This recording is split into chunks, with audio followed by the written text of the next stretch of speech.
네, 대통령실에서 종합부동산세와 상속세 개편 방안을 밝힌 가운데 부동산 시장에는 어떤 영향을 미칠지 관심이 쏠리고 있습니다. 네, 자세한 내용은 김인만 부동산경제연구소 소장과 함께 알아보겠습니다. 어서 오세요. 안녕하세요.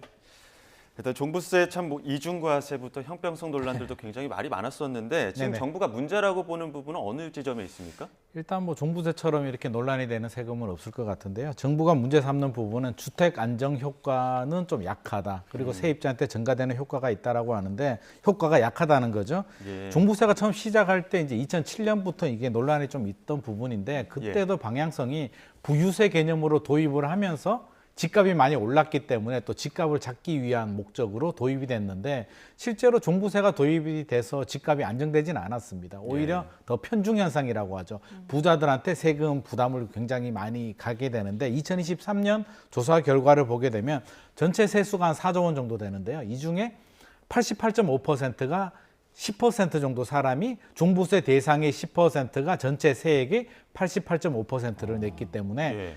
일부 사람들한테 너무 부담을 많이 준다라는 부분을 정부가 문제를 삼고 있는 부분인데 의견도 분분히 나눠지고 있습니다. 뭐 부자들이 세금 더 내는 거 정상 아니냐라는 의견도 있고요. 미실현 이익에 대한 과세, 팔 대 양도세를 내는데 가지고 있는데 또 이게 세금을 내야 되는 게 너무 불합리하다라는 의견도 있어서 굉장히 좀 팽팽하게 맞서고 있는 상황입니다. 예, 그래서 정부가 종부세 관련 제도 앞으로 어떻게 바꾸겠다는 겁니까? 일단 정부 안을 한번 보게 되면 지금은 1세대 1주택자들은 12억 원까지 공시가격 12억 원까지 공제를 해주고요. 다주택자들은 9억 원까지 공제를 해주는데 정부가 발표한 내용을 보면 초고가 1주택, 1주택이어도 굉장히 비싼 집은 종부세 대상을 하게 해주고요. 다주택, 주택 수에 따라서 이렇게 뭐 형평성 문제보다는 전체를 합쳐서 금액이 높으면 종부세를 부과하는 방식으로 해서 대상 인원을 좀 줄여서 실질적으로는 종부세를 폐지하겠다. 실질적인 폐지로 가겠다라는 게 정부 의도입니다.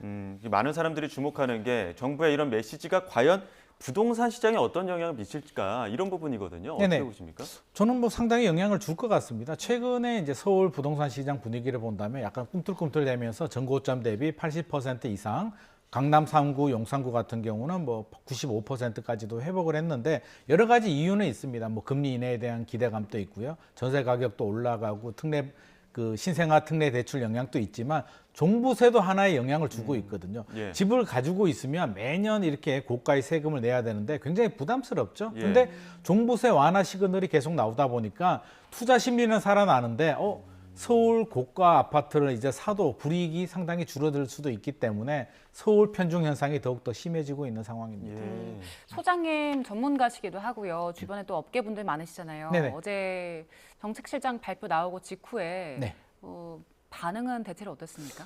부동산 시장 입장에서는 좀 긍정적인 반응이 좀 많이 나옵니다. 왜냐하면 종부세가 굉장히 부담스러운 세금이거든요. 이게 양도세 같은 경우는 팔 때 한 번 남는 차익에 대해서 세금을 내니까 낼 수가 있는데 종합부동산세 같은 경우는 몇십만 원, 몇백만 원 정도는 괜찮은데 강남의 아파트 뭐 두 채, 세 채 또는 초고가 주택을 가지고 있으면 1년에 몇천만 원씩 세금을 내야 네. 되는데 이게 부동산 자산이 많더라도 현금 유동 흐름이 좋지 않은 분들이 많이 있어서 몇천만 원 내기는 사실 부담스럽거든요. 근데 예. 이게 완화 시그널이 나오다 보니까 심리적으로는 투자 심리 개선에 상당히 도움이 되고요.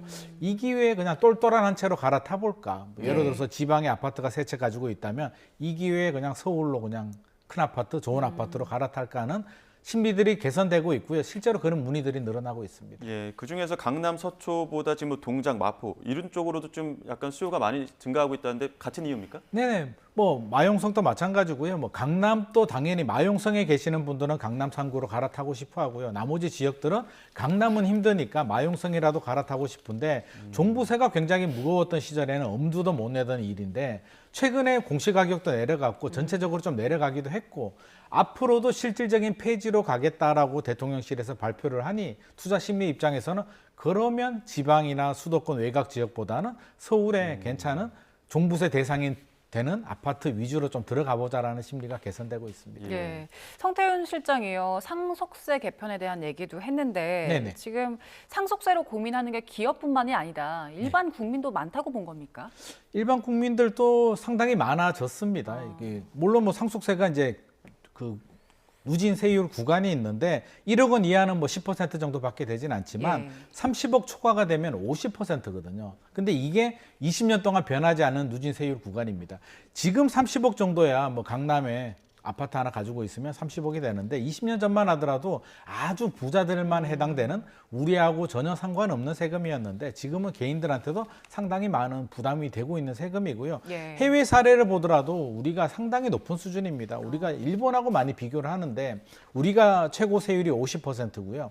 일본이 55%입니다. 그러면 일본이 더 무겁다라고 할 수는 있는데 일본은 시가 기준이 아니라 공시가격 기준이기 때문에 여기서 30% 정도 가격이 더 떨어지게 되고요. 공제도 좀 많이 해줍니다. 우리는 상속 같은 경우는 일괄 공제가 10억 원 뭐 이렇게 되는데 일본은 뭐 증여 같은 경우도 1년에 뭐 1,000만 원 정도 자녀한테 증여해 주는 거는 무상 공제를 해주게 되고요. 결혼할 때도 1억 원, 자녀 교육 1억 5천, 평소에도 이렇게 공제를 많이 해주고 있기 때문에 우리가 실질적인 부담은 세계 최고 수준입니다.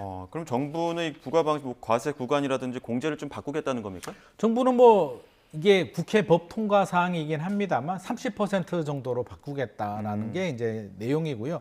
그 개정안 내용에 아마 들어가게 되면 국회에서 치열한 논의를 할 것 같은데 뭐 30% 논의도 좋고요. 저는 앞서서 잠깐 설명드렸듯이 이 구간 30억이 20년 전에 30억하고 지금 30억은 우리 물가 상승률 따져보더라도 굉장히 차이가 있기 때문에 30%가 되지 않다면 이 구간이라도 현실화를 좀 해줄 필요는 있을 것 같습니다. 30억 원이 단순 생각해도 100억 원 이상은 20년 정도 시간을 생각해 보면 3배 이상 물가가 상승했기 때문에 양도세도 마찬가지고요. 그동안 묶여있던 20, 30년 전에 묶여있던 이런 캐캐 묵은 이런 누진 세율 구간을 현실화할 필요도 좀 있을 것 같습니다. 예. 그러면 상속세 부담이 좀 줄어들면 실질적으로 어떤 변화들 나타날까요? 일단 상속세 부담 때문에 개인도 부담되고요. 기업하시는 분들도 굉장히 부담되거든요. 최근에 일본에서도 뭐 상속받을 사람이 없어서 이게 막 매각하는 경우들이 많은데 우리나라도 최근에 이제 베이비붐 세대들이 이제 은퇴를 하게 되고 나이를 먹다 보니까 자녀들한테 기업을 물려줄 수도 있고요. 부동산을 물려줄 수도 있는데 최고 세율이 50% 이상이 되다 보니까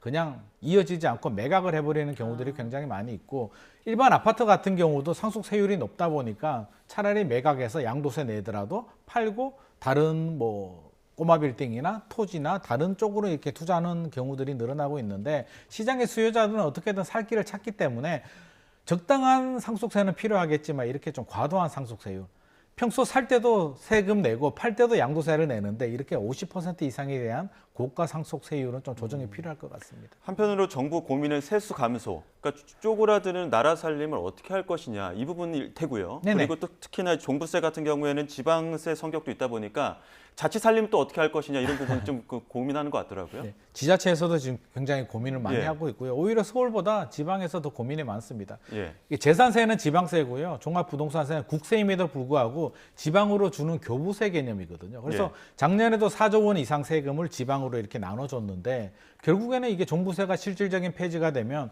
지방에서는 안 그래도 부족한 세수가 펑크가 나게 되고 정부가 어떤 식으로든 메워줘야 되는데 이게 우리가 잘 생각해야 될 게 종부세가 폐지가 되고 우리가 세금 부담이 줄어드는 게 아니라 궁극적으로는 재산세가 늘어날 가능성이 예. 높습니다. 지금 네. 학계에서도 결국에는 종합부동산세는 여러 가지 논란이 있는 이중과세, 미실현 이익에 대한 과세 맞지 않기 때문에 재산세로 흡수를 하고 재산세에서 누진 세율 구간을 더 올려서 세금을 부과하자는 입장이기 때문에 전체 세수는 어떻게 보면 크게 줄어들지는 않을 수도 예. 있습니다. 예.